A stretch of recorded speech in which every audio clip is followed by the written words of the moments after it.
Hi, I'm Dr. Rudy Cashman. Welcome to this very interesting show today, and it's about wellness. And what is wellness? That's living your life consciously in ways that improve your health and well-being. To be perfectly honest with you, that's been a passion of mine probably a good 35 years.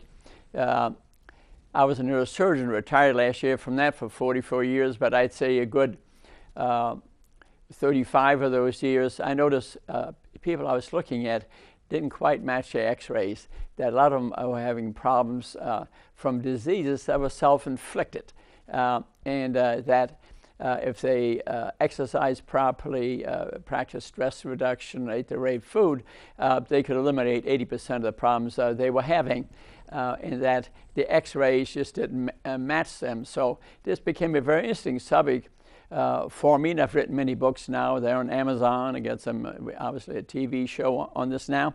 So, and let's look at the state of the nation a little bit, and frankly, how much good we could do for ourselves by changing our things, our activities, our lifestyle. For example, I mean, what's reality here? We have probably the nation running at 75% of the nation is overweight. All you have to do is travel to other nations, which are having a problem too, but you can see the difference, or sit at a restaurant and look around. You see we are having a problem. Many people are not conscious of it. So we have lack of knowledge. I don't blame the people. This is a no judgment zone, a no judgment zone. I'm just trying to get people well. We're having a 37% or so obesity rate, and 75% are overweight.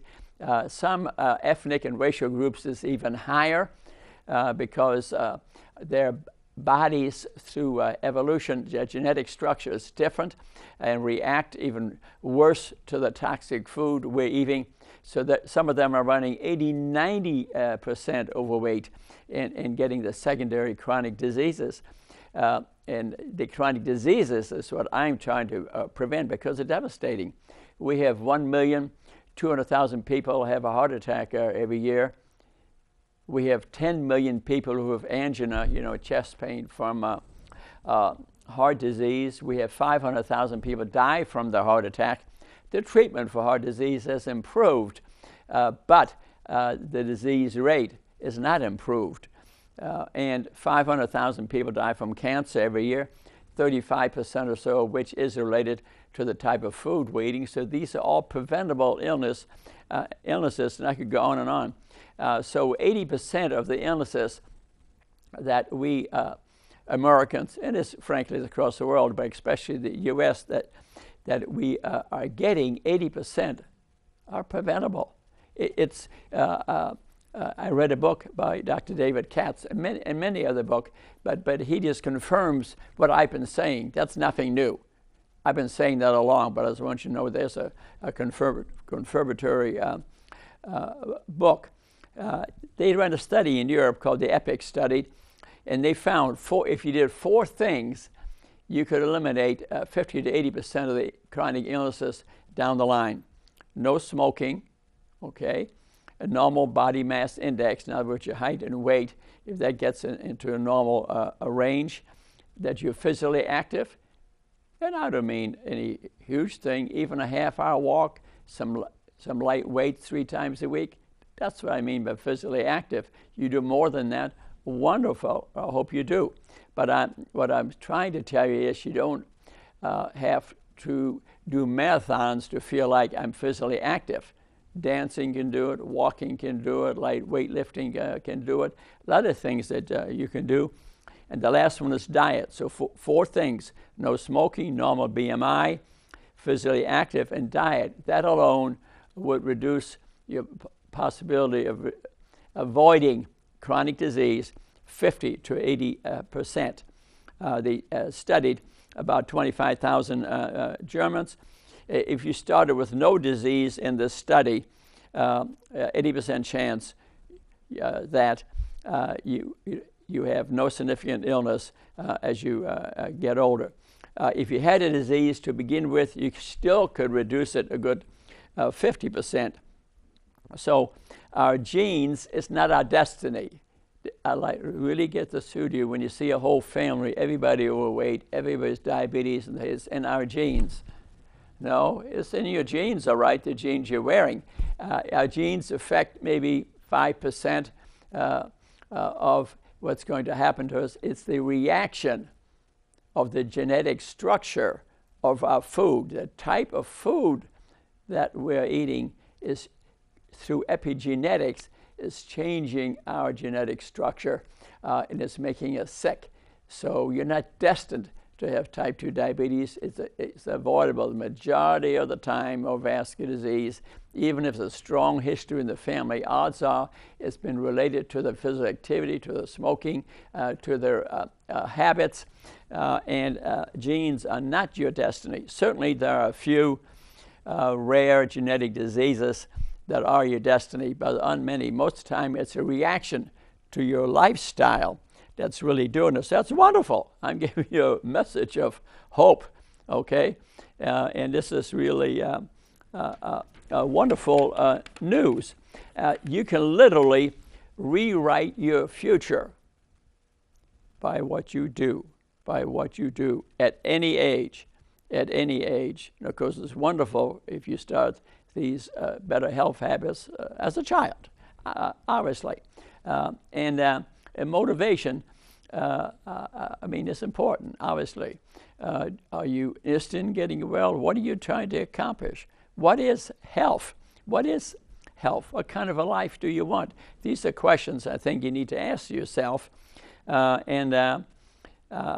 So what we have today, and you know, if we count up all the other years of training, everything, I've been a doctor, frankly, since 1962. So add up the years, okay? I celebrated my 39th birthday for the 39th time last year, okay? Let's get a little humor into this. And so we're treating diseases. There is some wellness out there, but not a great deal. When 80% of what's hitting the emergency room in the hospital is preventable, this needs to be at the top, at the very top. We need to scream it at you, and this is what I'm doing, because I love you. That's why. That wellness it can save us, of course, $1 trillion at least in healthcare costs, but no less that you would have a lot better life. Very important. What we practice today a lot is a pill to the ill. You tell the provider the symptoms, and here's your prescription. Well, in some cases, it's necessary, but in 80% of the cases, it's not necessary. We should put demands on you and then teach you. We need to teach you how to get well. We suffer from lack of knowledge. That's actually a quote out of the Bible. Yeah, it's in the Bible. And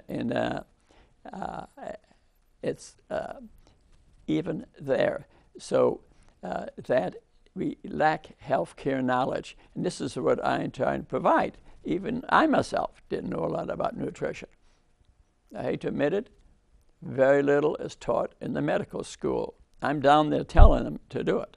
But I was in an alumni meeting, my 50th alumni meeting from med school, and someone stood up and reviewed the curriculum for the med students that were coming up the following years in all these centers around the state, and the amount of time spent on teaching wellness was close to zero. You can imagine I stood up and said something about it, and not that it was necessarily received well. We have a new dean at the IU Med School now, and I hope that somehow he watches this tape. Wellness teaching must be at the top in the medical school teaching, because we need to teach it to the population. It makes them healthier, cheaper, live longer. So genetic engineering, you know, we now have discovered scientifically gene structure, DNA, since Watson and Crick in 1954. We've really studied, and we thought we would reduce illnesses tremendously through genetic engineering.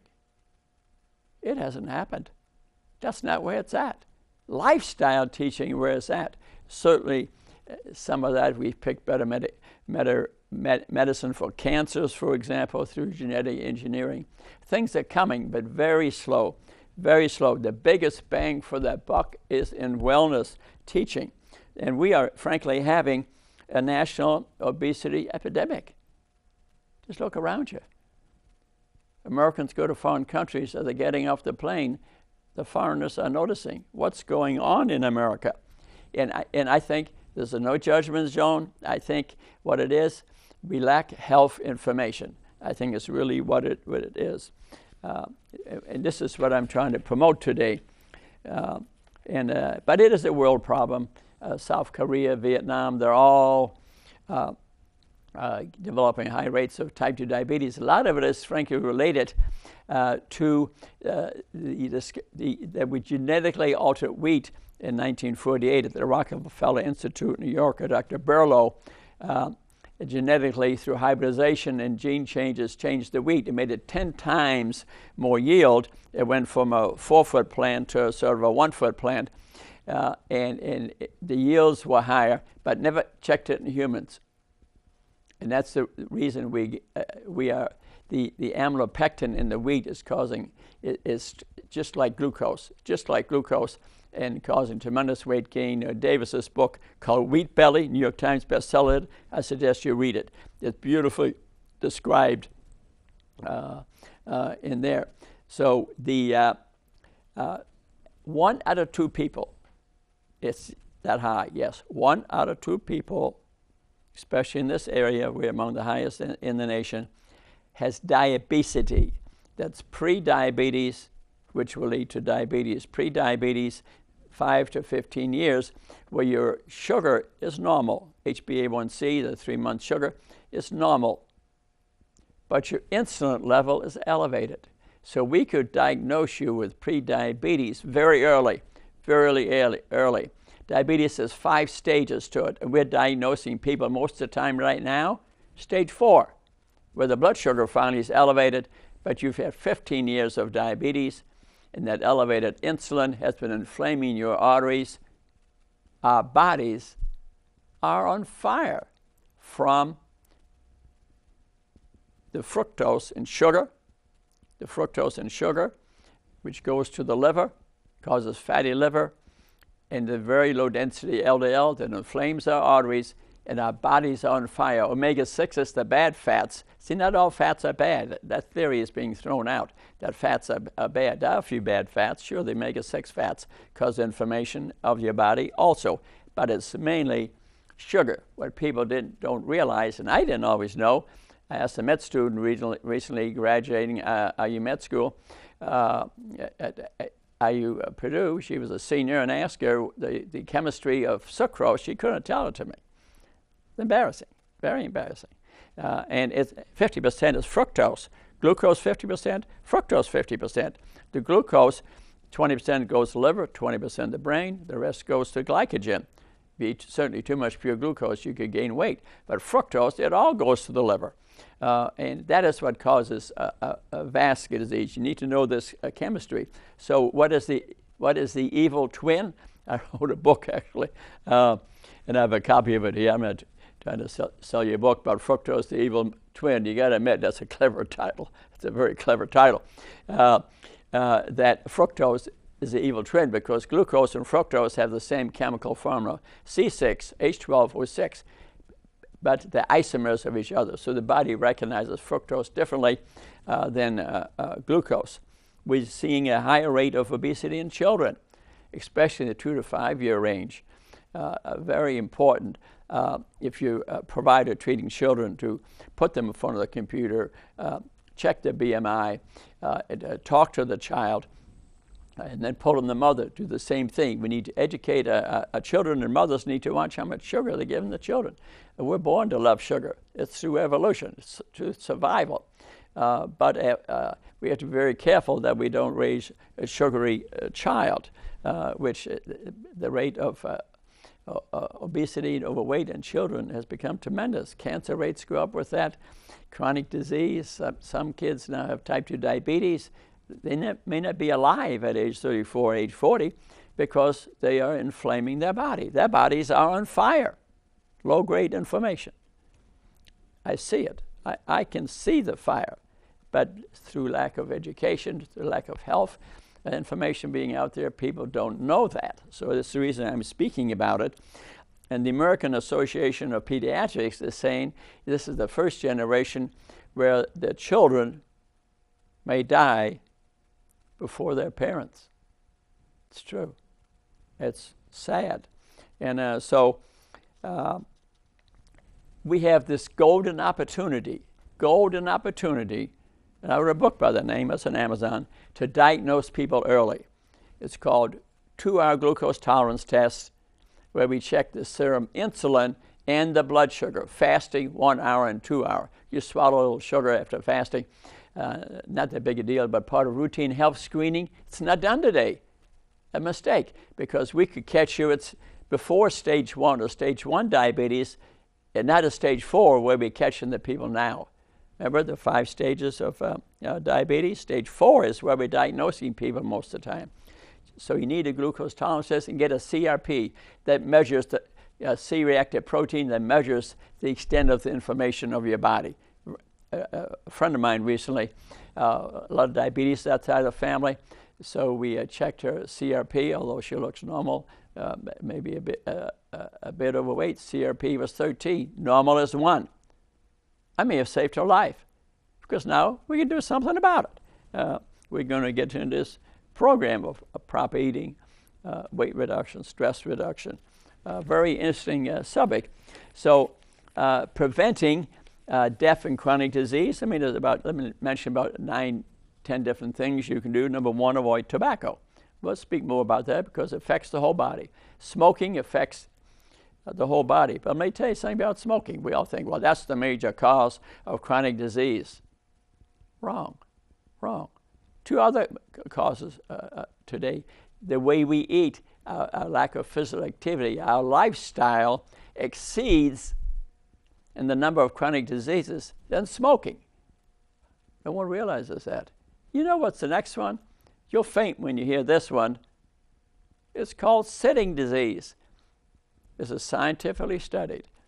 If you're sitting more than 3 to 4 hours at a time and not getting up and not moving around, that's as risky to your health as smoking. It's been studied. I got it out of a book. It's right in Dr. Katz's book. Wow, I mean, that's dramatic. So you got to learn to move around in your space. Some of us don't have time to exercise. We think, well, maybe 10% of the people belong to a regular exercise program. You know what the figure is? They really studied it, followed the people around, asked questions. You know what the number is? 3, it turned my hair white when I heard it. No. 3.5% of the people in the U.S. have a regular exercise program. That's frightening. So what I'm promoting is that we learn to exercise in ways when you don't have time to do that, like using the staircase instead of the elevator, standing up while we're using the computer. Every time we get a phone call, we stand up. That's 3 times the calorie burn if you're standing versus sitting. Instinct. It's called sitting disease. You can check on YouTube, Cashman. I have a whole 1-hour lecture on sitting disease. How anybody knows anything about it? I didn't, but I do now. So that's a way to get around. I don't have time. Dietary pattern, of course, is important. What are you eating? Are you avoiding the sugar and fructose and eating the good fats and not the bad fats? So that's important. Avoiding alcohol. Alcohol is destructive. Being a neurosurgeon, I took a lot of blood clots of the head of people who drank too much. You know what alcohol does to the brain? Because it affects every organ of the body. You know, causes cirrhosis and changes all over your body, but it kills brain cells. And I've found in people who chronic alcohol consumption is that it destructs the brain cells. And I would get an MRI and you see lakes of water there where the brain used to be. Alcohol does that. Avoiding germs are important. Also avoiding colds if you can, staying physically fit. I rarely get a cold. Very rare. And I think because my immunity probably is strong, because I work out all the time and eat properly. Maybe that's the reason. That doesn't make it 100% the reason, but you kind of wonder about it. And avoiding toxins in food. A lot of food today is genetically modified. Some fish comes off a pond instead of the ocean. Some of the beef you're eating comes off a farm that's been fed toxins, herbicides, pesticides, genetically modified corn, and you're eating the darn thing. That's toxic. That's omega-6 fat. The bad fat, would avoid that. Firearms, interesting enough, on this list. I got it out of a book. I'm just saying nothing about it. Firearms are causing a significant death rate in this country. Sexual behavior, avoiding sexual diseases is critical. I mean, the disease rate, for example, at a certain college I heard recently, of sexual transmitted diseases was running at the 40% rate. Yeah, 40% rate of college students have a sexual disease. Yeah, I saw a report. I mean, it's hardly believable. Motor vehicle accidents, that kills 50,000 people a year. And next one is medications. Are you taking medications you don't need? I see people 85 years old and 15 medicines. Come on now. Many times was able to stop at least 10 of those. So this pill to the ill, try to avoid that. If you have an elderly person, for example, go with a provider, go with them, yellow pad and pencil. I love it when people came in like that. And write down everything. Ask, is this medication life-saving to my 88-year-old grandmother? If it's not, maybe you ought to consider not taking it. I'm not making the judgment. I say ask questions and be informed. They ran a diabetic prevention program and studied it, and they checked metformin versus exercise and diet. You know who won the contest? Exercise and diet. Medicines can be necessary. But what most people don't realize, type 2 diabetes can be prevented, stopped, and reversed 90% of the time. I've written books on it. Dr. Furman written books on it. Many people have written books on it. The majority of patients I spoke to that even came to see me as a neurosurgeon did not know that type 2 diabetes is reversible, stoppable, preventable 90% of the time through proper eating and exercise. I mean, that's something. If you can avoid those horrible complications of blindness and amputations and heart attacks at a young age. Every diabetic has hypertension and vascular disease. Every diabetic has it. So to avoid that is critical. But it's difficult sometimes to get a motivated person to do it. I know, I've tried so many times. But again, I've got a good almost 200 people now, even as a neurosurgeon. I was able to, at least at that time when I saw them, stop their type 2 diabetes. Yeah, I saw them back once a month, didn't charge them for that as part of the operation. Or I saw them just out of, and I took pictures of them. I mean, I got the proof. So it can be done, but you must participate. That's the first step in wellness. You must participate. If you don't do that, and it's difficult psychologically, and we're constantly working on that. We already mentioned epigenetics. You can change your gene structure through your behavior. When does education begin? People always say, at conception. No, it's before. What the mother and father ate determines their genetic structure. How much they exercise, that will affect the fertilization. And then during the pregnancy, what the mother does, what she eats, how much she exercises, whether she's smoking or drugs she's taking, affect the child and afterwards. So the gene structure can indeed be changed by your behavior. That's something new. We didn't know that years ago. They found, for example, exercise will improve the survival rate in metastatic breast cancer, for example. That should be shouted out there. You don't hear people talking about it.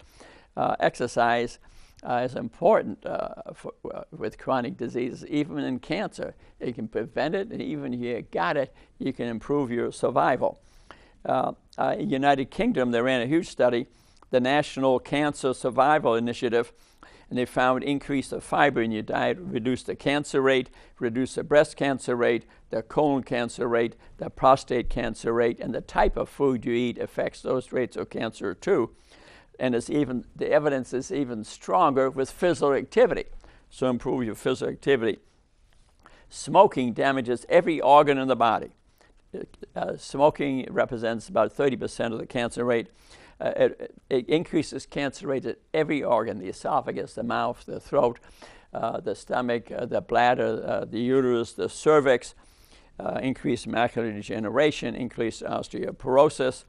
If you quit smoking by age 25, by age 34, you get the 10 years back that you had lost from smoking. If you're smoking by 25, you're going to live 10 years less, plus have all these chronic diseases, which you could avoid. And we spoke about that sitting 3 to 4 hours and eating and having a poor lifestyle run a higher risk than smoking for your health. It is something. So eating the wrong food is as bad as smoking. Unbelievable, but it's true. People don't, they have all these laws on smoking, but very little on controlling the type of sugar, the amount of sugar, the type of fat, for example. We have minimal laws because of lobbying of the food companies. So personal responsibility, of course, plays a huge part. And it's not easy. The psychology of eating, many of us use sugar to make us feel good. For Pete's sake, I've done it. We all do. We all do. So we use food as a drug. I debated a person right on this TV show here, a lady who had lost over 150 pounds, and she said that eating sugary foods was more addictive than cocaine. I think she won the debate, so remember that. So sometimes we even have to sugar detox, which you could do in 2 weeks or a month or two, but really restricting it, and you get over this craving of sugar. Very interesting. And Dr. Katz in this book speaks about Governor Huckabee, who was having a significant weight problem and health problem, and he was able to overcome it for a period of time. So this is not an even playing field. Why is it not an even playing field? He had cooks. He had personal trainers.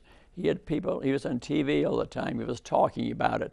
He had people reminding him about it, asking about it. He had personal doctors that would answer his phone call like that because he was a governor. So it's not an evil playing field here. And what happened to Governor Huckabee, once he got away from that office and he didn't have all this help, his weight came back. Yeah. It's right in Dr. Katz's book, Instinct. So some of us, we need to personally step up to the plate because we don't have trainers. But personally, even if you have no chronic disease, personally, we all need a trainer. Somehow, maybe you can get it on the TV, YouTube, for example. They have trainers, some you can get for nothing. Or get one for a minimum amount of money, just a reminder. Every few months, meet with them and say, hey, how am I doing, doc?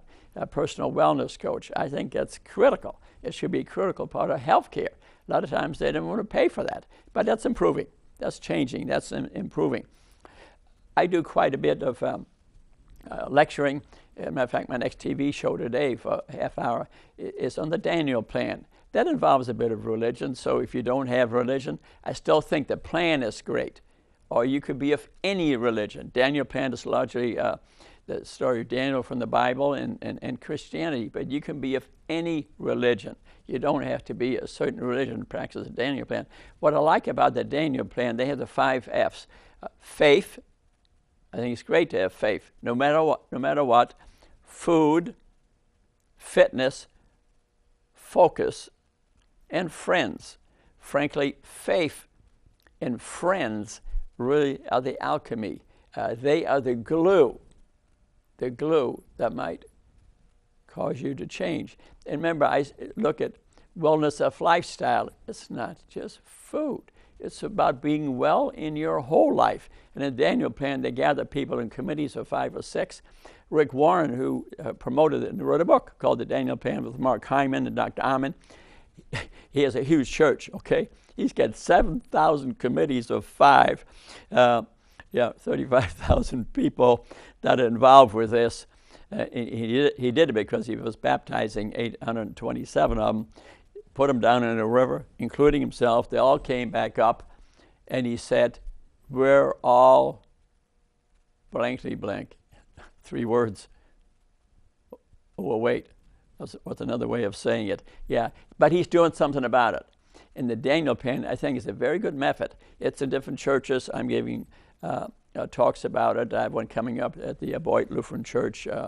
I work with Karen Staples at a church downtown, and with Chris Norman at the Gathering Church in New Haven. All people who are motivated themselves, motivating their parishioners, and they realize we have lack of knowledge, and that we have a responsibility to our God-given body, or however you think it was created.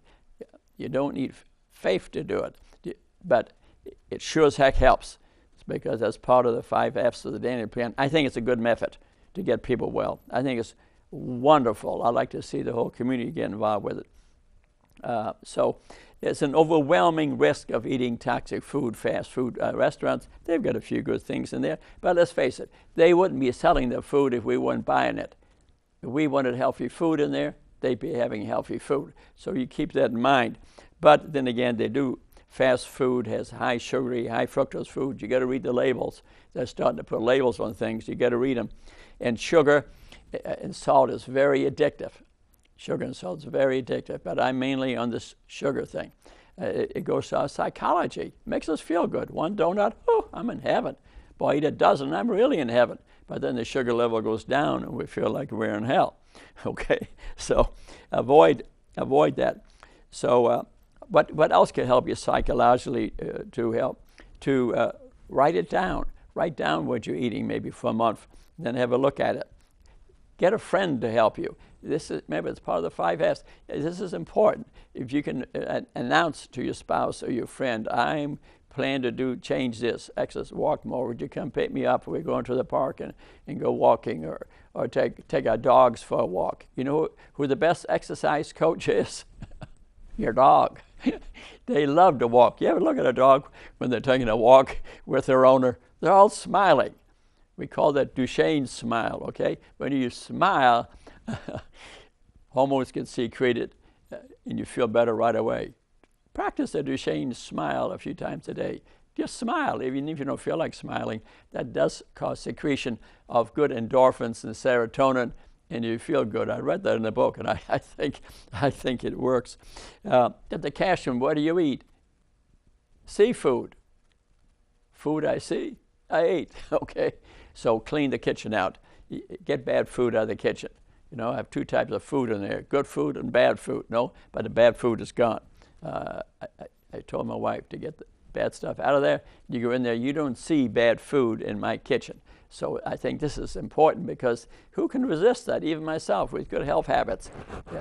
If I'm stressed out, and say when I was doing neurosurgery, operating all night in a few days and come home, there's donuts laying there, what do you think I'm going to eat? So we need to get rid of the seafood that we are looking at. Visualize you being healthy. Sometimes it takes standing in front of the mirror, take our clothes off, have a realistic look, and look 6 months down the line. What you'd like to look at, it's more likely to happen. It's called visualization. And maybe have a friend who has good health habits and model after that person. I have people do that to me all the time. Especially when I've got my coffee at Starbucks. I get about 6 people that come in and out, and they're modeling themselves after what I do. I know, because I was at a meeting the other day, one lost 30, one lost 60 pounds. And they modeled themselves. And so that's important. And if you're running a company or a business, I think the top guy have good habits that people will follow. It's called the ripple effect. It'll ripple down in your company or wherever you're at, church or gathering, wherever. And it takes willpower, but it's not just willpower. Remember I said it's not just willpower. It's tough to use this willpower. In the book, the Daniel Plan, they have in it a plate. I've got my own food pyramid, which is over at Trine University in the cafeteria. You know, cruciferous vegetables at the bottom, and just a little bit of lean meat at the top, for example. But if you're looking for a food plate, I like the one in the Daniel Plan, which if you take a plate, One half would be non-starchy vegetables. Eat all you want. All you want. You do that, you're going to be very healthy. Another quarter of the plate would be starchy vegetables and some whole grains. But remember, I told you, watch the bread. If you get a big pot belly, worry about the bread, because the amylopectin in grains, genetically modified grains, and the gluten may cause tremendous weight gain. If you just cut out some bread and buy some Ezekiel bread. It's made from sprouts. You can get it almost any supermarket. It's in the freezer section. That's what I eat, and it's much healthier. And it tastes good. Give it a try. And sprouty bread, any kind. I think pay attention. If you eat a lot of bread, it's tough to lose weight. And the other quarter is lean meat, and find out where the meat's from. You know, it's from a cattle farm, concentrated animal feeding organization farm. It's going to have herbicides and pesticides and oils and genetically modified corn, and a lot of omega-6s, the bad fats, versus omega-3, the good fats. You don't want a no-fat diet, but you don't want to. But fat is not quite the enemy we thought. For 50 years, the McGovern Commission, the American Heart Association, Ansel Keys, multiple scientists were telling us fat is the cause of vascular disease. They were wrong. They were just wrong. The literature is coming out and they knew it part of the time. They knew it. They were getting paid to say that. They could put their label insignias on foods being sold from so-and-so association. Yeah, they need to stand up right now and admit that was a mistake, and we need to get and tell people to avoid sugar, especially fructose and sugar, and the bad fats. That's really where it's at.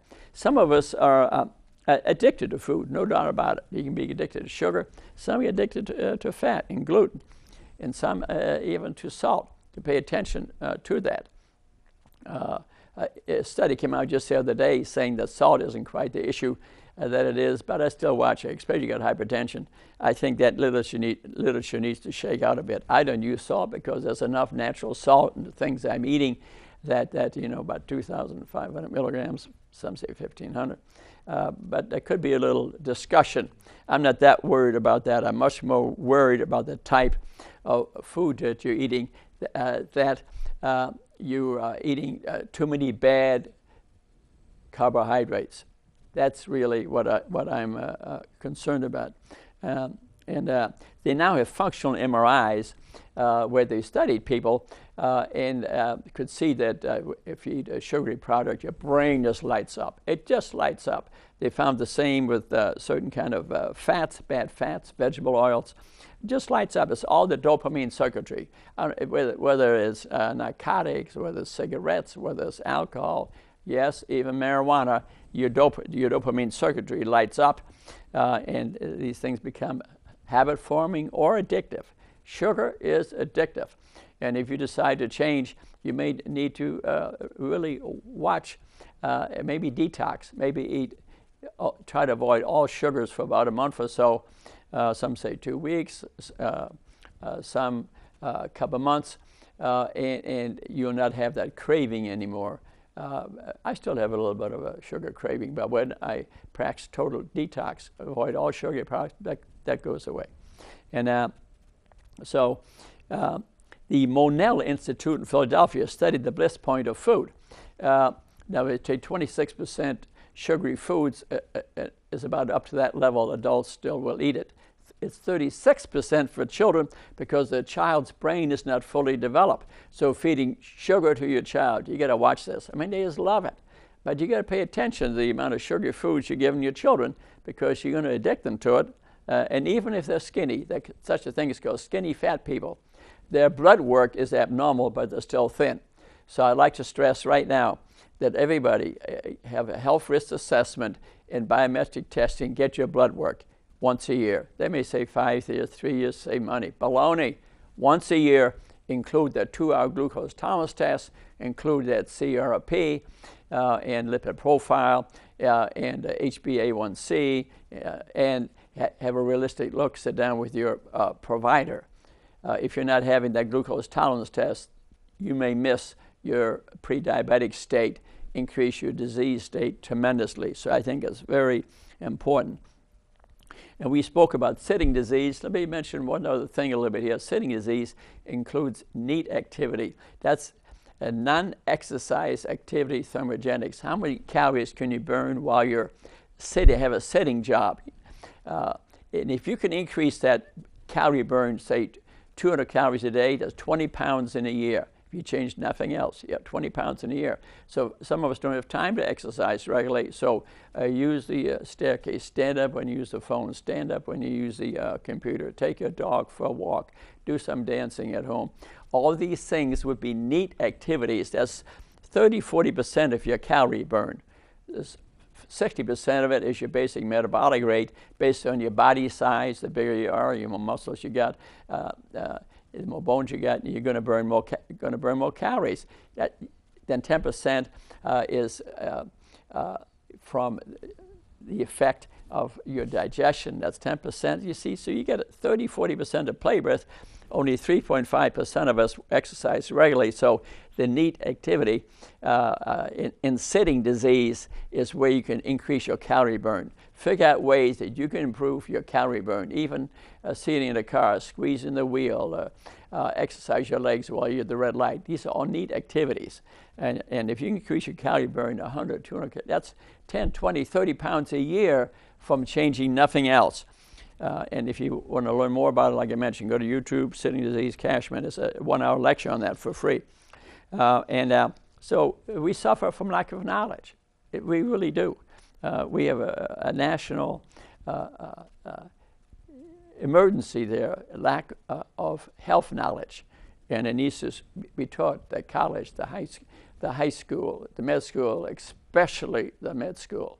You see a doctor, the concentration should be on wellness, not prescription to the ill, not the first thing. Some cases, of course that's the case, but other cases that's not necessary. So let's go through a few more rules of eating. Avoid soft drinks. That's glucose corn syrup, and that's 50% of the obesity problem. Sugary drinks are out of your life. Forget it. That's 50% of the obesity problem. And if you're using sweeteners, they increase your appreciation for sweetness probably 100 times. 100 times. I was reading even about stevia, which comes from a plant. You think it's pretty safe, but you know it increases your appreciation for sweetness 300 times. Forget it. It's not what you want, because it leads to belly fat, to disease. It's the thought process, and these are not good substitutes. Drink water with lemon and lime like I do. It's very healthy. Salads are the main dish. Exercise regularly. If you can get proper sleep, that's critical, because you're going to eat less if you sleep properly. And maybe and think a little bit before you sit down to eat out. Plan it a little bit. For example, I learned a lesson the other day. I went to a wedding. The next wedding I'm going to go to, I'm going to eat before I go to the wedding. You know why? Because they gave you a little appetizer, which you get my hormones going, and then the time they sat down and ate dinner, that's 2 hours. That's 2 hours later, and that ate anything they put on the table, because I was starved for my psychology. Everything was down for sitting for 2 hours. If you go into a restaurant, you know the food is nasty, eat beforehand and order a salad. Forget it. I know some people that carry little bags of vegetables in their purses. Oh yeah, I know salesmen that do that. Because eating, if you have a job where you eat out 7 days a week, this could turn out to be a problem. Negotiate with your waiter. Most waiters will do what you ask them, but you got to be hard-nosed about it. Where did the fish from? Is this from a farm? Is this from the ocean? The same with beef. So you have to plan if you're eating out a lot. And when you sit down, think a minute. If you have a big glass of wine, I'm not against, I think drinking alcohol is a poor idea, but if you're going to drink 2 or 3 glasses of wine a week, I would think might be safe. For some people, not for others, is that once you take that glass of wine, you're not thinking the same. And it changes you. For me, half a glass of wine changes the way I think. And my ordering changes. I know, people tell me. And so avoid that. And again, stress, get your HRA, your biometric testing, and if somehow you can get a health coach, a neighbor, a friend, your minister, I think that's critical. We all need a health coach. So So develop nutritional value. Dr. Katz, I want to mention, developed with some other doctors the NuVal system, N-U-V-A-L system. It's in this book. You can get it offline, NuVal, Google NuVal, and it puts a 1 to 100 value to any food you buy in a market. Hey, that's great. You know, that's wonderful. You get the nutritional value. The other places, I wish this would be done everywhere. They put in a red sign, a green sign, and a blue sign to make it simple for you. Also, Dr. Furman, my friend, developed a nutrient density score. If you go to Whole Foods, for example, if you're lucky enough to have one of those in your town, they put in Dr. Furman's nutrient density score is up to 1,000. Kale gets 1,000 points. Kale's a great one. It's very, very healthy because it's full of vitamins, minerals, and phytochemicals. It's their interaction that lead to good health. So I would suggest, 80% vegetable diet, 20% lean meat and nuts. I mean, this is sort of the general of it. So develop nutritional value. Eat food, not too much, mostly plants. Plants that come out of the ground, not out of a plant, lead to good health. So it is in the Mediterranean diet you hear a lot about. I'm a sort of medium about it. I studied in detail. If you read Big Fat Surprise by Benina Heikholz, you'll see it's not quite the angel you think it is, but it is better than the low-fat diet, which was promoted by the association, which I mentioned. The Mediterranean diet is in the middle, and then at the bottom, actually, the low carbohydrate diet, it causes less vascular disease because you're not eating so much sugar. So Mediterranean diet is sort of in the middle. The scientific proof, although it's been studied 1,000 times, but no one has done long-term clinical studies, not epidemiological studies. Epidemiologists take a huge bunch of people. You don't regulate what they eat or anything. It's very difficult to interpret those studies. But clinical trials, where you take a set number of people, you control their food, and study them, say, for a couple of years, a little bit longer.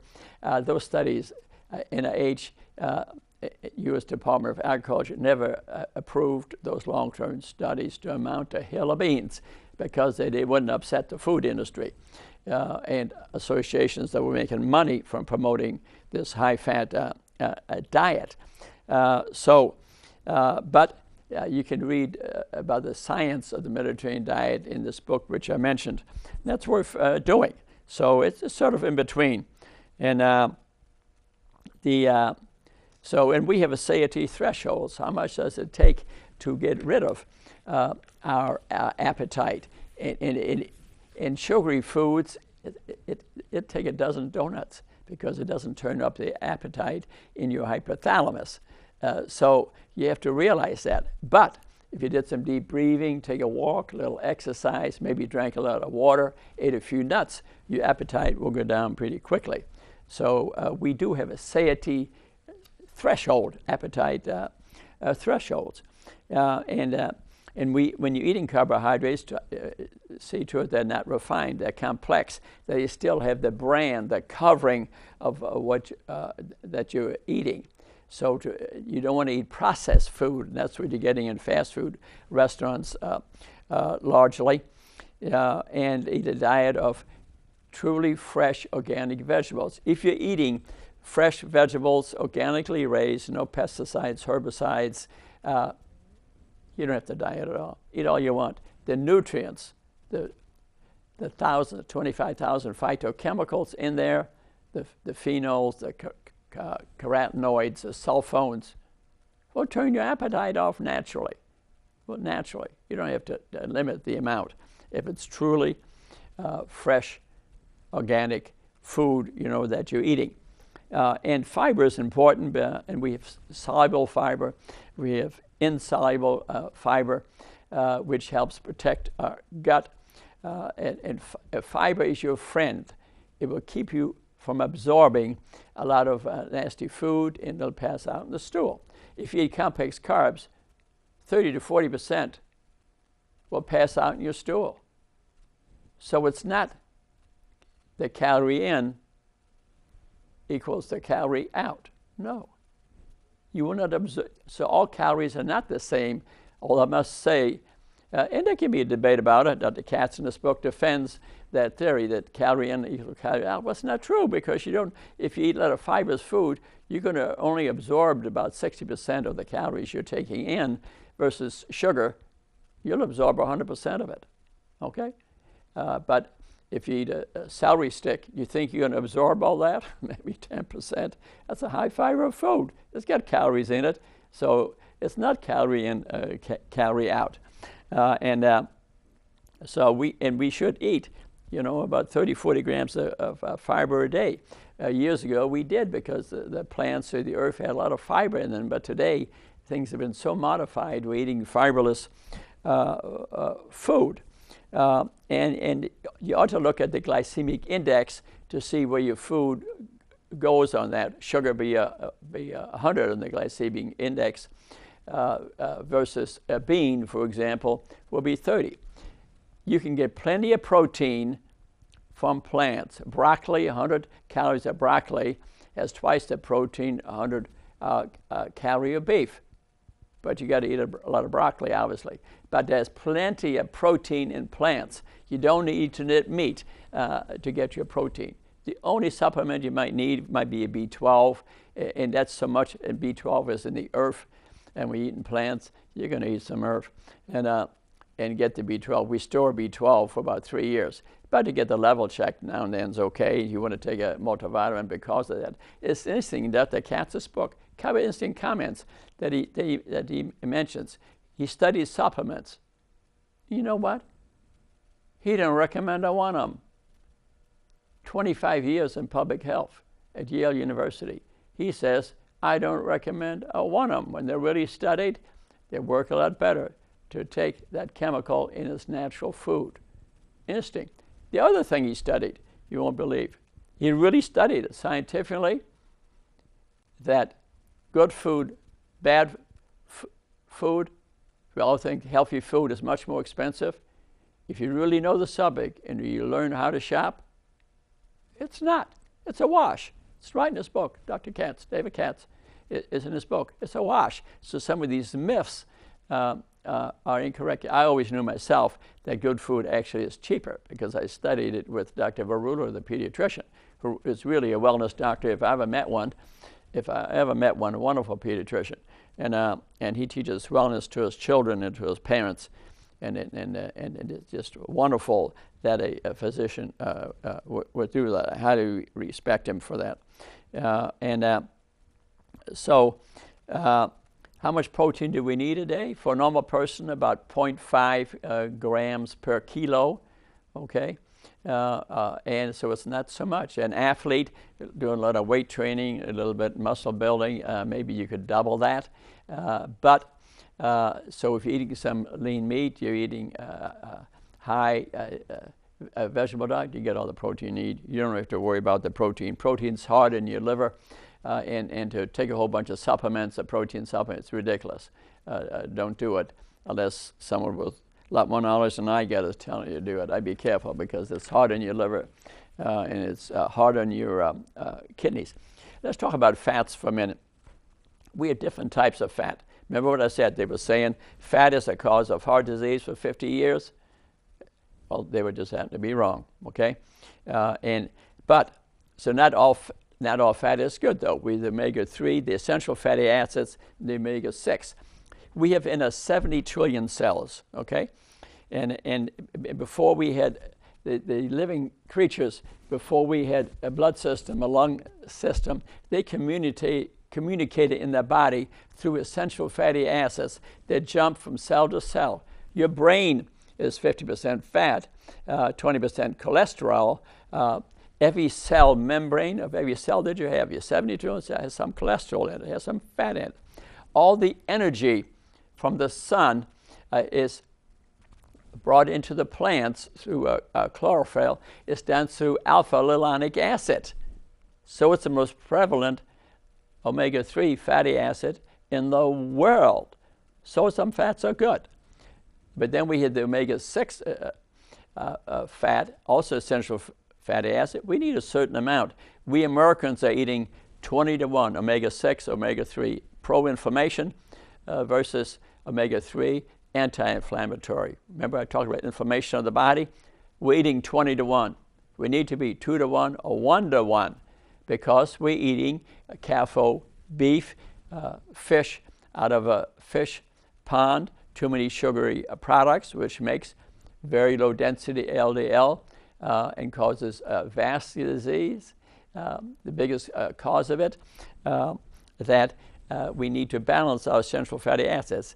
I myself take a 1,000 milligrams supplement of EPA, DHA. I'm not sure that's needed, essential fatty acid. I think probably is needed. I think the evidence is 100%. You're much better off to get it out of fish, for example, or out of a plant. Fish that really were in the ocean to eat the plankton. The plankton, remember, it's a plant. Where does the plankton get its energy from? The sun. So it's alpha-linolenic acid in the plankton the fish is eating. So what you eat, you need to know what your animal is eating. If the animal is eating bad food, you're eating bad food. It's very important to know what you're eating. What did that animal eat? I think that's critical because that's what you are consuming.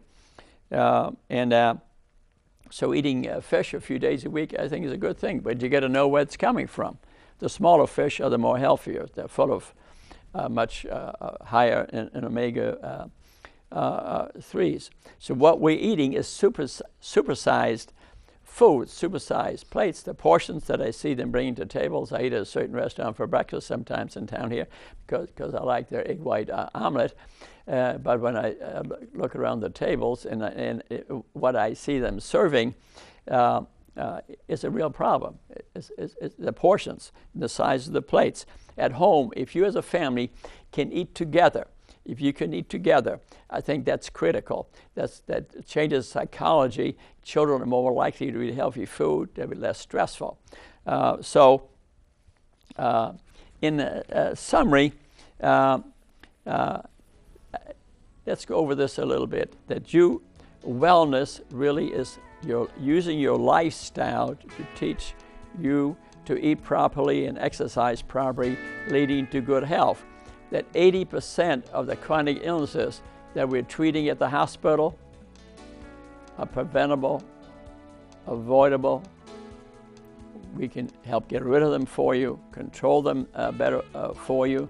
We need to get away from pill to the ill. Certain cases, absolutely necessary. We're the best healthcare system anywhere in the world, I think, in Fort Wayne. I mean it because I was in it for 4 years and I'm still in it as a wellness teacher.